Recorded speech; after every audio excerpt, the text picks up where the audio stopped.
Guess what? You're not here to solve everyone's personal problems. When you design websites or offer services, your job is to create value. Solutions that work, deliver, and hold their worth.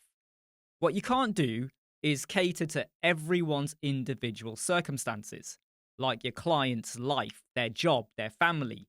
These are the realities we all juggle and have to manage.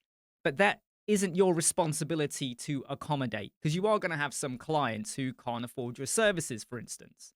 Now, if someone can't afford your service, that's not a reflection on you or the value that you bring. It's a reflection of where they are, their priorities, or what they're willing to invest. That's their journey, not yours. Define your baseline, what you stand for, the value you offer, the quality you deliver, and stick to it.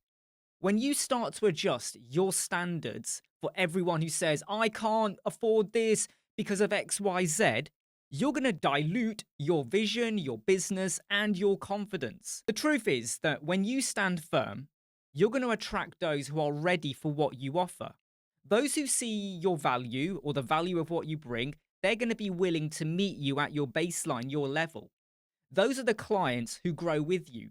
They appreciate you and they want to invest in the solutions you bring. I'm sorry, okay, if I'm being a bit blunted, but you can't be everything for everyone, but you can be exactly what's needed for the right ones.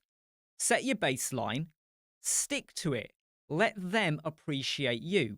And whatever problem they've got in they can't afford your services, or they've lost their job, or their family member is sick, unless you personally know them and they're like someone you really truly cater and not cater but care for, it's not your problem at all, ever, until they don't pay the invoice. Then it does become a problem and it does matter, but you get the idea.